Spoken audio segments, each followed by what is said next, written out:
So There's already signs that the fundamentals are getting worse. What we're seeing in the stock market is, I think, the final blow-off move. Right now, some statistics to keep everyone aware of what's going on. 37 to 38% of the S&P 500 is the Mag 7. AI adjacent and AI related stocks, 45% of the market cap is basically AI.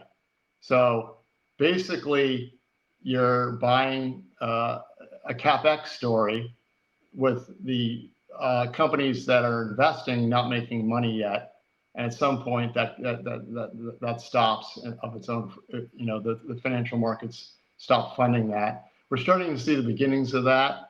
Financing costs for AI has gone up, as evidenced by the credit default swaps for Oracle and CoreWeave.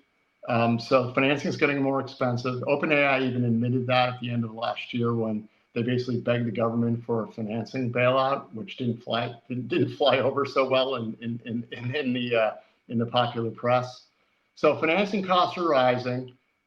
Private credit, which was a big engine of AI build, is kind of shut down. The thing to understand about the credit creation the last 2 years, most of it, in fact, almost all of the credit creation the last 2 years was from banks loaning money to private credit and private equity, who then loan money to companies.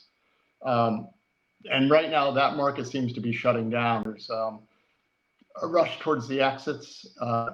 Bankruptcy rates are going up. People are questioning the opaque nature of the collateral and what exactly is owned in these things. So, and JP Morgan, about a month and a half ago, before the war started to tighten credit lines to these guys.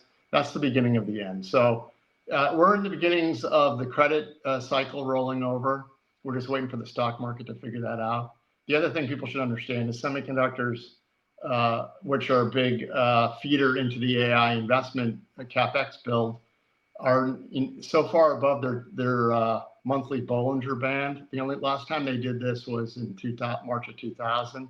So it feels to me like these are ending moves, and then they'll start discounting weaker fundamentals soon enough. We've seen this before. And in this most recent rally, after the war scares and then Trump, announcing ceasefires, the market had a tremendous, unprecedented move led by AI and semiconductors.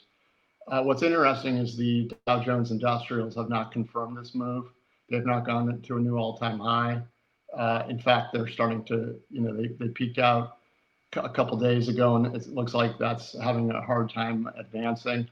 We're also, I should also remind people, even though we're at new all-time highs, we're only 3.6% above the all-time high put into the S&P 500 in October, and I think my number 2.4% above the January high. So, it's been a lot of work to get to these highs, and it's all concentrated in one sector.